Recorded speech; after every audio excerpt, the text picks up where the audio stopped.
So what I'm going to do to prepare my file really is well, I'm not going to be doing a windrows thing. So I'm going to get rid of all this extra data that I generated. And you'll notice that what I have down here is the spa project, right? This spa pavilion. The spa pavilion is kind of an interesting thing to study, at least for me. To me it is. What I'm going to do is study the views out of this project. So on the Hydra website, let me go back to the main page. So I think I overheard some of you playing around with this before. The view rows. It looks like this. It's pretty simple. There's not much up there. All it really needs is a list of B-reps, or boundary representations, surfaces, polysurfaces, right? And a point. That's pretty much all it needs. And then it can calculate and show you a graphic display of where your views are headed. It's kind of interesting. So I began exploring it a little bit, and I have it up here, I think. Yeah, view rows.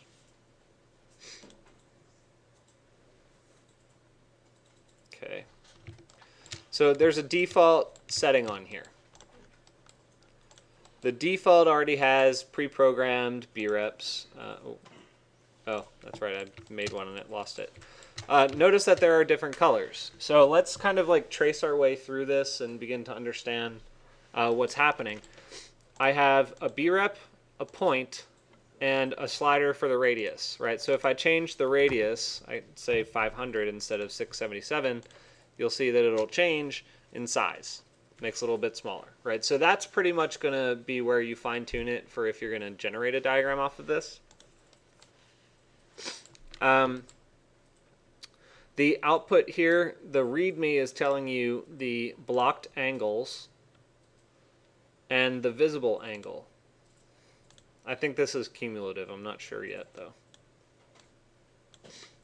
It might just, I think it's just telling you the amount of degrees that you have visible.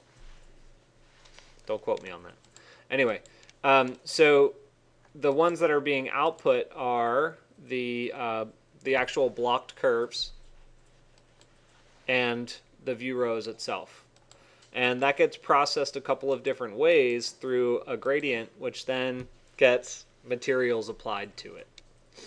And then, so these are just surfaces that are generated directly from it. That part's pretty simple. So how easy is it to change this? Well, it's actually incredibly easy, I think. So for instance, if I just do a box, and let's say I put a box right here. Looks like this. All I have to do is add it to the B-rep param, and it'll calculate. It's actually kind of fantastic. So I right-click on B-rep, and if you want to add just one, you go to Manage B-rep Collections. This is where you have a list of B-reps to test and analyze. This green box here is going to be Add Item. You just click that, and then click the box you want to add, and that's it. Hit OK, and it'll recalculate. And there it is. Pretty awesome stuff, right?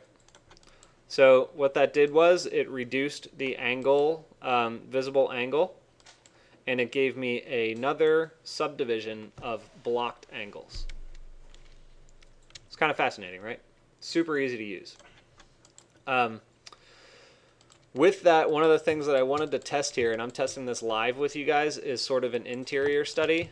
It may or may not actually produce something desirable, but what I'm going to test is if I make my plane at the bottom of the spa, as I move my building down through the plane, will it begin to cut off what I should be seeing as an exterior view?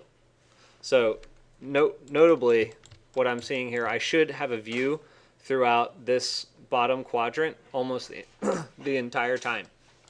Additionally, I should pretty much get a view out of this corner the entire time for the most part. Okay, so to replace that, what I'm going to do is change my B-reps to be the B-reps of the building. So I'll drop in another B-rep here, and I'm going to call it B-rep spa. And I'll set multiple B-reps and select those and hit enter. Now, something to be aware of is that the sun rows, or the view rows, is actually being generated off of a point or a plane, right? The point itself right now is in the center of the town or city, intersection, whatever you want to call it. That point has an orientation.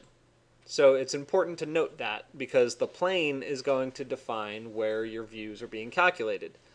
The cool thing about that is we can rotate it to calculate views at an angle, which is interesting.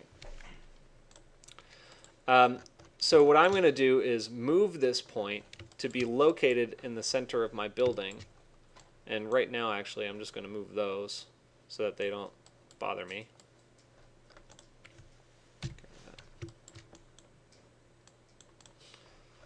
Okay. So I'll place a point. I'm just going to put it at the corner for now. And then I'll move it out and out. Let's kind of nestle it in the corner a little bit. Something like that.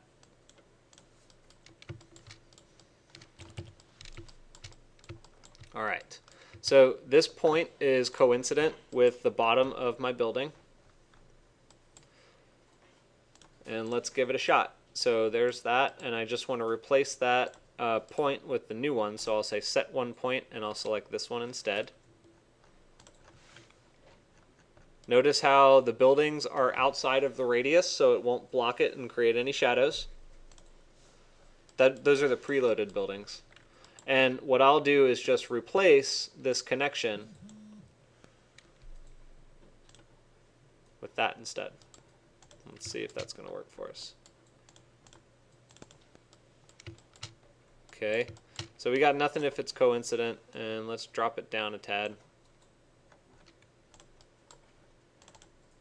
All right, interesting. So now what we're seeing is that the base of this plane is actually casting a shadow, and the base of that plane is casting a shadow. So let's move it down a little bit more so that it coincides with another surface.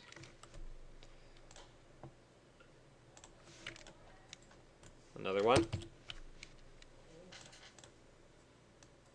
A little more.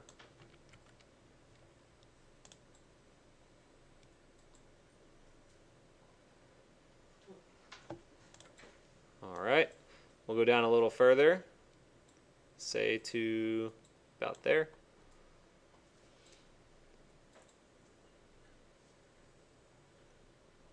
That's going to look kind of the same. All right, so very few views up in this side, right? And then going down a little bit further. So if you're all the way up in this space and you're kind of peeking out over top of some of these planes, you're going to open up your view to more things, like this left side over there. Okay, so I don't know about you, but I actually find that very interesting and also very useful, right? So a lot of the things that we talk about we talk about views a lot, right? So I know Iggy, oftentimes he's talking about views in his courses, or I don't know so much about Hero, whether or not he's view-centric. But when you're studying these views, the part that I'm trying to communicate here is that it's useful for you to be able to just move the model up and down throughout this analysis so that you can take a separate diagram at every floor or at every opening. So all you need to do is just export these permutations of view roses so that you can really fully understand what views you have. Because you might think if you have a view that's on the third floor that faces south, and then you have a view on the first floor that faces west, but there's a hill on the west side of your site that you still have a view, you don't. This will help. And you can also make this too, right? Yeah, I think so. I can't imagine why not. I'll put it that way. So let's take a look at the component. Ah, yeah. So what happens here is you get a material output, right? That's this right here. And you get the boundary itself. So the boundary is bakeable. You might not be able to bake each individual with the material. I'm wondering about that. Let's give it a shot. So let's test this. The boundaries here, if you bake it, say okay, yeah, they're going to come out as white on whatever layer you set it to. So it'll just come out as one layer, which you can merge and just make one element if you want. Let's see this here. I don't know if you can bake these. Yeah, they're just going to come out white. Let's see. Material, surface.